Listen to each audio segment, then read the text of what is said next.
Well, today we got a very special guest, in my opinion.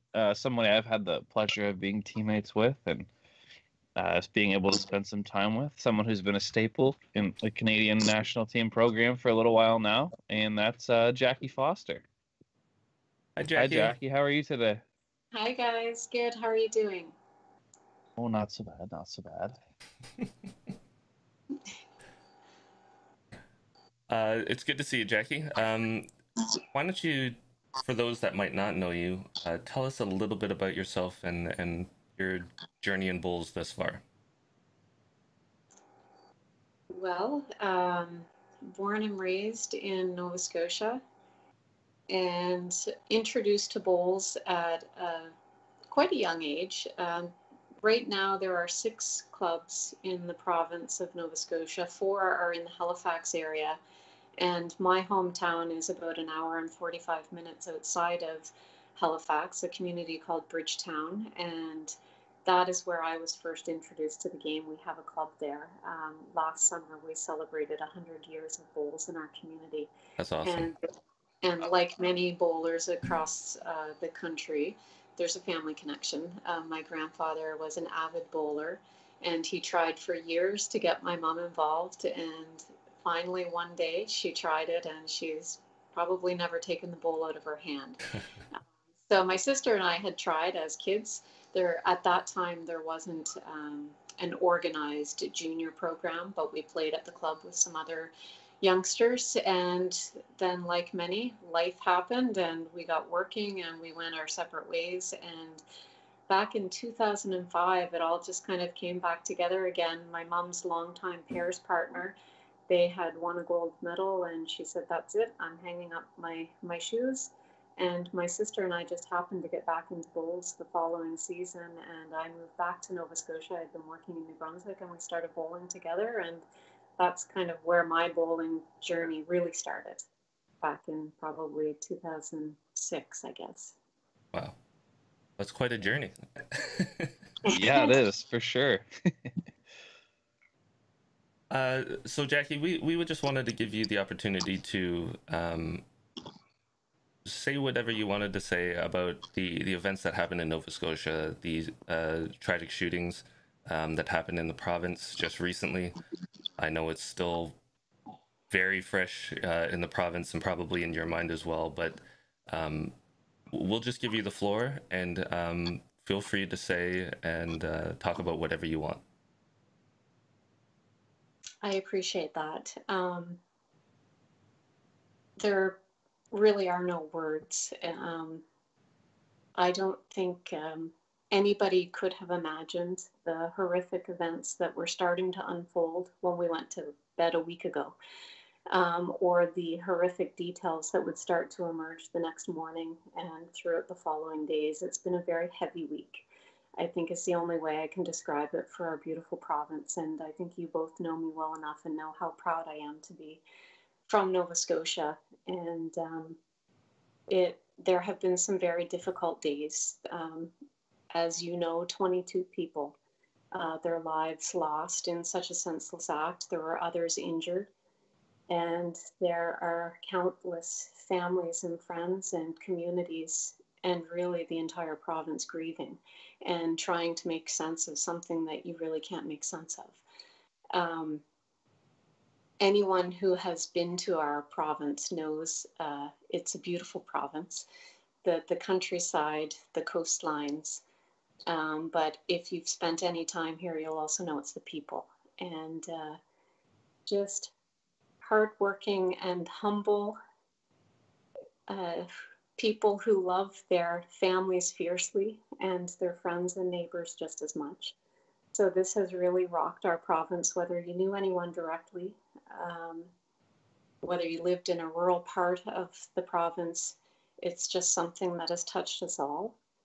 And, you know, with COVID, we've all been living a new normal right now with the restrictions in place. And I think that's what's so hard for some of us to, you know, it's heartbreaking to think these families are going through so much right now, and they can't have that physical comfort of their families and friends with them. It's unimaginable. But I will say through all of that and the dark days that we've experienced, I know myself have been very comforted and touched by the outpouring of support and the tributes from fellow Nova Scotians and people across the country and, quite frankly, around the world. We are known for our love and compassion here. We're known for lots of laughter and music, and you've seen all of that reflected in tributes that have been pouring in. And I would just like to take the opportunity to thank our Bowls family as well. I have heard, and I'm sure other bowlers here have heard from our friends across the country and in other countries, just checking in or sending their thoughts, and just never underestimate what that connection means to people. It means a great deal, and it has helped to make some dark and heavy days a little lighter. So I do appreciate the opportunity to acknowledge what's happened here in our beautiful province. So thank you. Thank you for that, Jackie. That was awesome. Thanks for speaking on that. Appreciate that.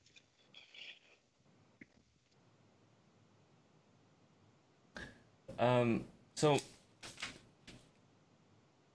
going back to Bowls, I know you've been a part of, speaking of the Bulls community, you've been a part of a lot of different things, straight from club and local to provincial, national, international. I think the list goes on. Can you give us a few of the special moments and the proud moments you've had in Bulls since you started? Sure. Boy, there are a lot of special moments to choose from for a lot of different reasons. I always go back to the summer of 2006 when my mom and my sister Tammy and I and a family friend, Janet Kelly, won our first provincial playdown. That was pretty special because, as I mentioned earlier, many bowlers have that family connection, and that's how we get started. And for me, that's what definitely got me started, and it's what has kept me going. And that was a really special moment to be able to go on to the Canadian Championships with my family. The first Commonwealth Games that I participated in 2014 in Glasgow, Scotland, is certainly another special moment. I still get goosebumps when I think about Team Canada being acknowledged, and the entire team, and I'm not just talking bowlers, but athletes from Canada walking into the stadium. It was a pretty incredible moment. So that is definitely a highlight. And go ahead. Sorry. No, I didn't mean to cut you off. No, I was just, there's one more, and I think probably people would say, well, how is that a highlight? But another moment that has always stayed with me is the Commonwealth Games at Broad Beach on the Gold Coast, Australia, in 2018, when our fours team lost the semifinal in an extra end to Australia. And yes, it was devastating. But I've always been a firm believer that we learn some of our greatest lessons through the losses. And I was as upset and disappointed as we were. I couldn't help but being so proud of our team. For the most part, we are seasonal bowlers, and we wear the maple leaf on our back out of great pride. And to see us compete at that level and to be right alongside such a great team as the Australian women until the very last bowl was really special to me. And we've made some progress over the last couple of years. And I think that countries no longer take us for granted. And that's the dedication and the commitment of so many people, not just the athletes, but the support and the coaches and Bowls Canada and our families and friends. It's a testament to that, and it's just really special to be part of. So while it was a disappointing moment, I think, it's always stuck with me, and it's what keeps me striving to do better. So. Yeah, you've definitely had some good memories. It sounds like lots of good family things, and being able to compete at the highest levels, pretty exciting. I was just going to ask you, what's your favorite place or favorite club you've ever had the opportunity to spend some time at? Oh boy, that's a good question. I don't know if I could narrow it down to just one. I mean, there are different clubs, like I think in Scotland, and just the history that you feel when you walk in some of those clubs. They might not be modern, but the history, and you can really feel that, and that's really special. And then, of course, you go to a place like Broadbeach, and or many clubs in New Zealand and Australia, really. And you see that it's more than just a bowls club. There are restaurants. It's amazing to see. So I think they all have different. They mean different things to me, but yeah, it's quite something. It's humbling when you come home to your own little club. That's for sure. Yeah. Yeah. And they are just as special in their own right. Don't get me wrong. Absolutely, yep. That's true. Absolutely. We have a question from Derek Dillon. I'm sure you know who he is.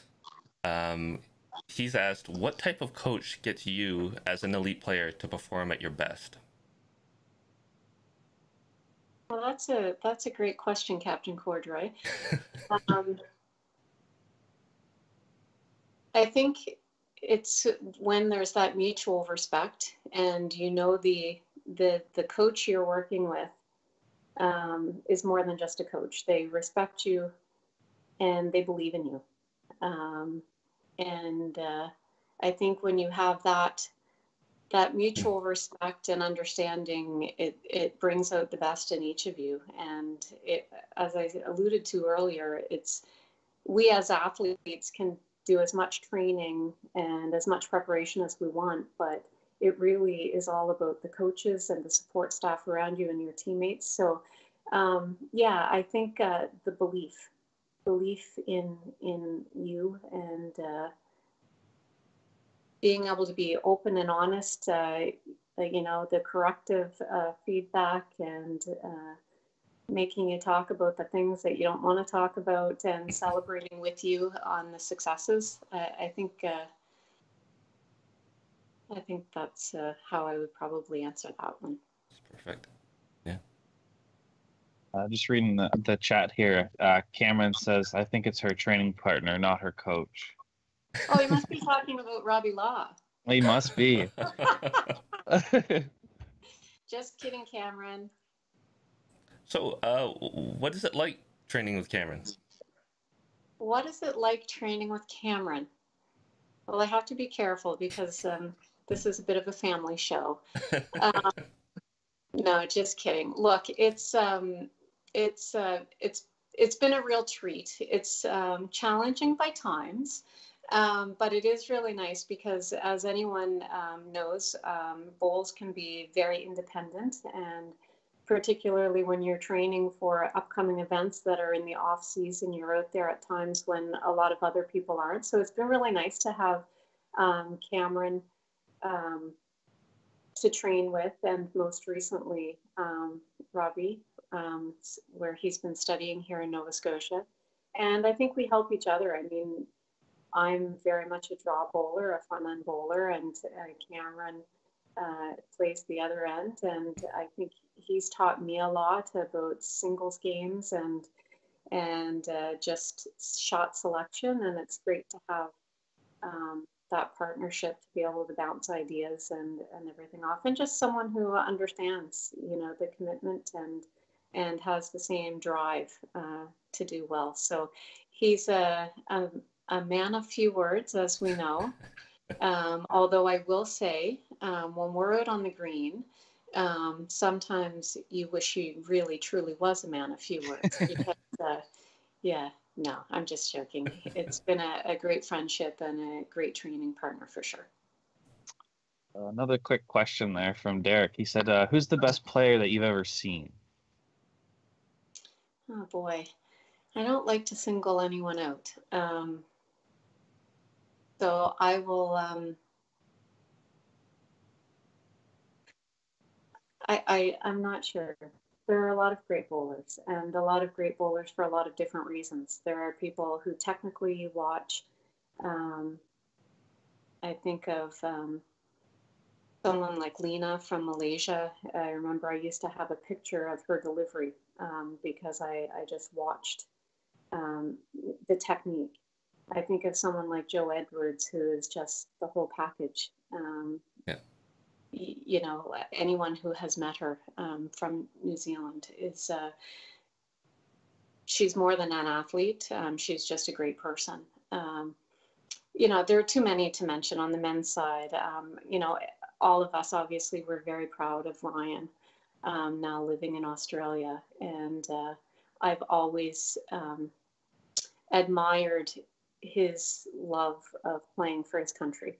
You know, I'm sure there are lots of other opportunities for him, but he always takes great pride. And we've watched him win and we've watched him lose. And he's just a gentleman and a real Canadian treasure. So there are lots of terrific bowlers for all sorts of reasons. And it's a real privilege to watch them play, to learn from them, and to play alongside them. Yeah, go ahead. Oh, I was just going to say, yeah, Derek has a few responses for that. So is, why do you have to be so political? And what about Derek and Greg when they're in full flight?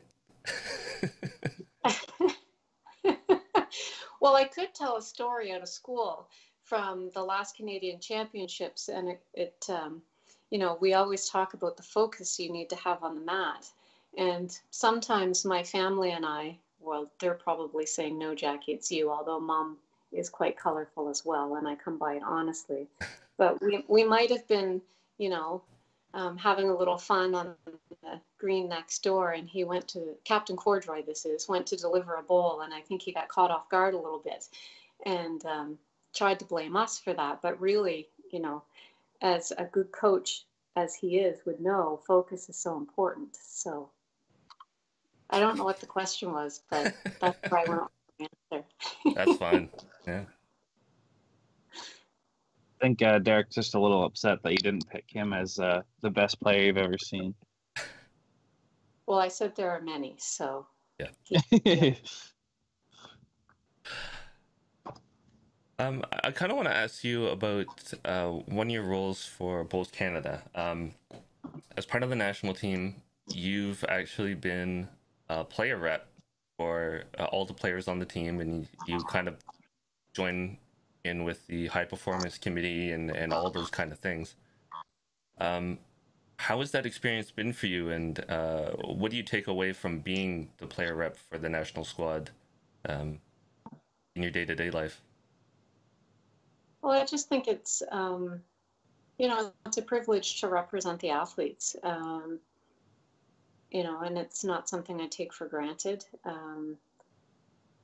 You hope that you're representing them well and you're being their voice when certain decisions or conversations are being had. And it means a lot that they've trusted me with, you know, being one of those voices for them. Obviously, I'm just the female rep. There is another, Robbie is currently the athlete rep on the men's side. But it's, you know, kudos to Bowls Canada and the High Performance Committee for allowing those voices to be heard. And, you know, we do our best in times when we have to gather feedback or, you know, to do that. And like I said, it's a responsibility I take seriously, and I appreciate the opportunity to be able to be that voice for my squad mates. Now, Jackie, we've had the opportunity to speak a little bit about bowls. With a lot of things that are going on in the world with COVID and whatnot, I'm just curious how you've been dealing with that and what your life has been like since you've been, I don't know, maybe stuck at home. Yeah. So funny enough, I just changed jobs probably 5 weeks ago, and I was working with the Premier's office doing health communications. So I was in the middle of COVID from a different perspective as it was ramping up. And I had a week between jobs when I left government, and I've been home ever since. I've started my new job. I've been very fortunate because I know there are people across the country who have lost hours or perhaps lost their jobs. So I'm very grateful to have a job. I have not physically been in the office. I have not met people. So it's been a challenging and interesting way to start a new job. But again, it's a little complaint when you think of how this has affected so many people. But yes, I live on my own. So I guess I'm self-isolating, if you will. Go to the grocery store once a week like everybody else, and have been doing a lot of FaceTime and phone calls, and just checking in on people and with your family virtually, helping everybody manage the best we can. So let me just set this up here for you. We talked about doing a little talk about pictures. So what I'm going to do is I'm going to transition over to our view of the pictures, and I want you to talk us through some of these. Now, this is a bowl, and if everybody realized in the title picture for our podcast, this bowl was in there. So if you knew what the bowl was and you knew what Believe was, you knew it was Jackie that was coming on the show. So Jackie, talk about your bowl and why you have this bowl and what Believe means to you.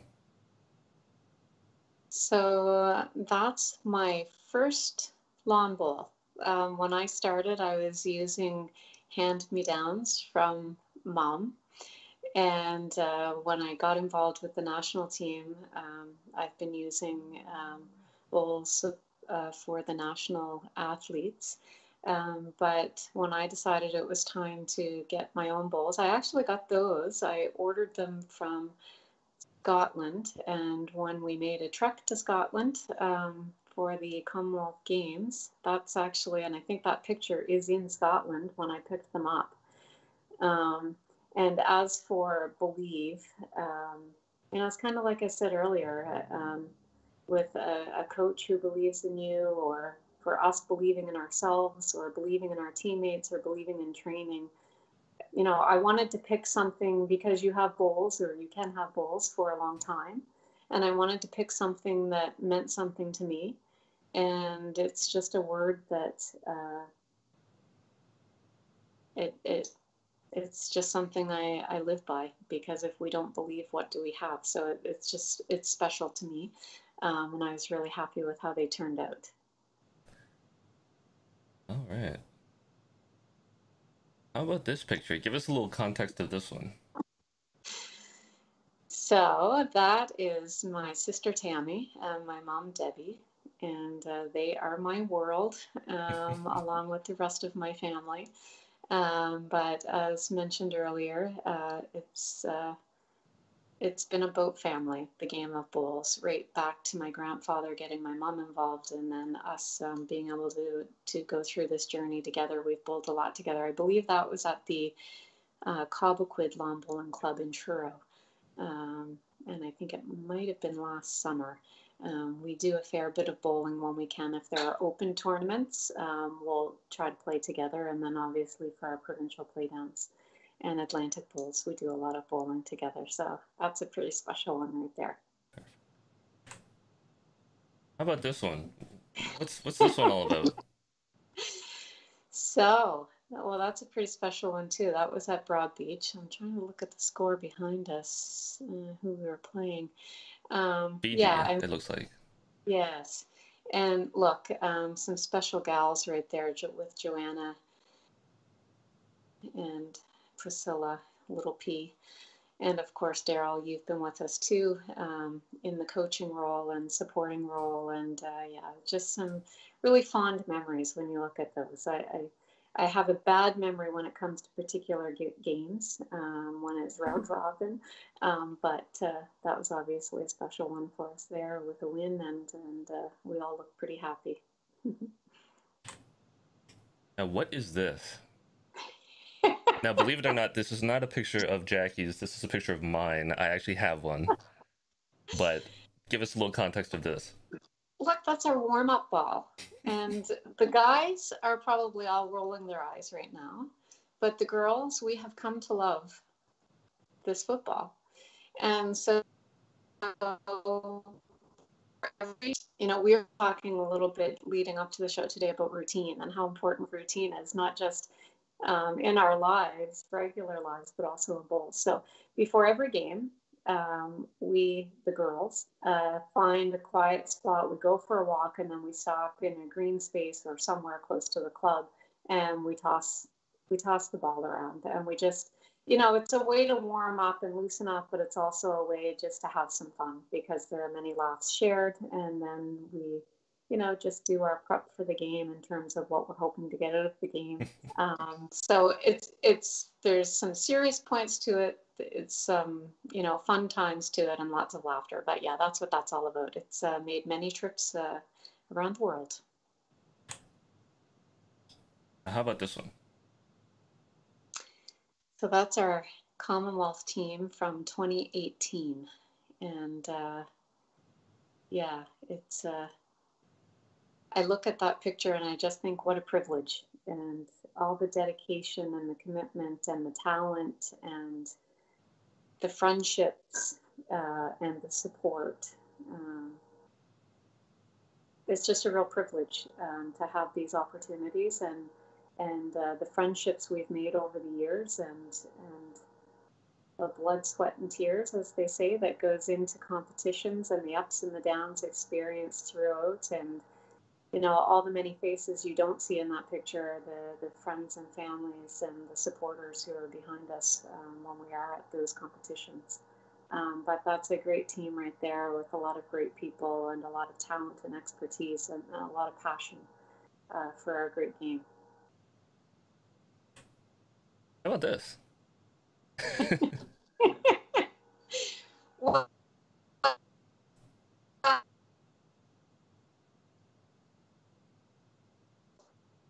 the moment or certainly have a lot of fun times, and when you're at some of these bigger events and there are different venues spread out, or in the community when you're out for a walk, and that might have been one of them. I can't remember exactly where that was, but yeah, that's just us having some fun.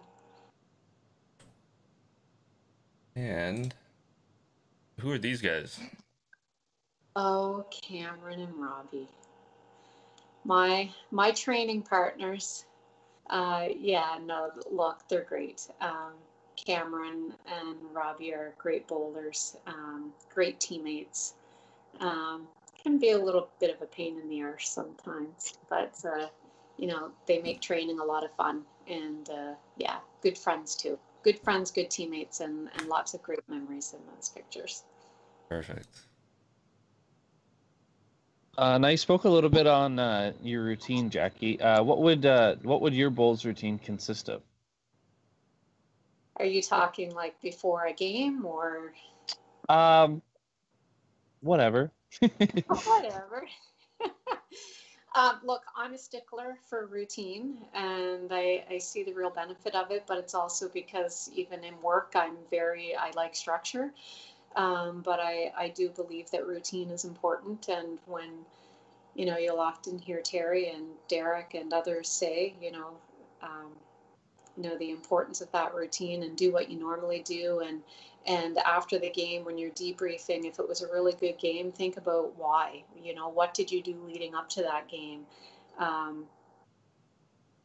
And was this part of it, and replicate that the next time. So routine is really important for me. I mean, whenever I go to the green, whether I'm practicing on my own or with Robbie and Cameron or with my family or other people, I always do my stretching, for example. Cameron will touch his toes by lifting up his foot, and I will do my stretches.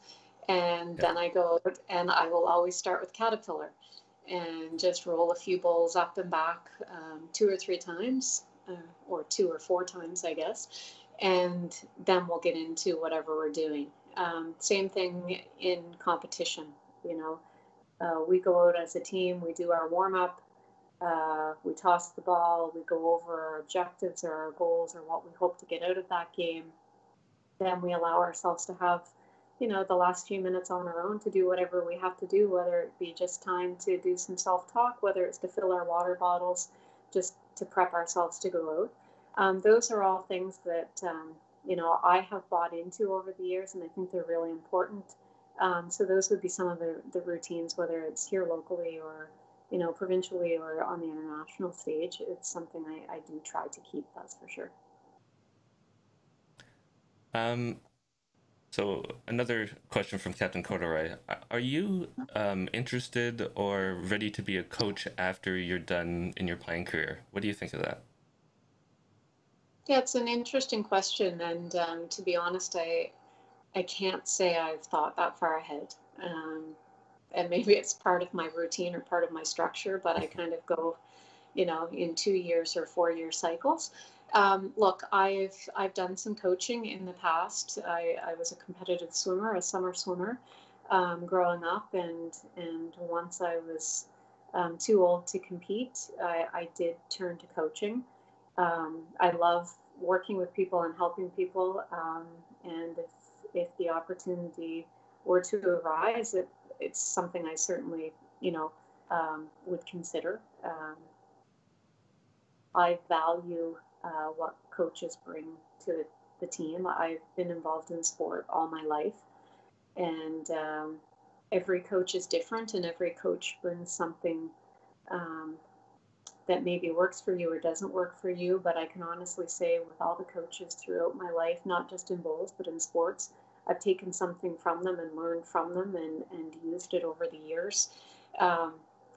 So they're kind of like teachers that way, the influence they have on people. So yeah, it's a special role, and I think it takes a special person. I'm not sure if I'm cut out for it, but it's something obviously that's important, and it's something that I would consider when the time came. Perfect. Oh, Cameron. Cameron says if you become a coach, he's moving. Well then, I have no words. I know he says that out of love. Yeah. Fair enough.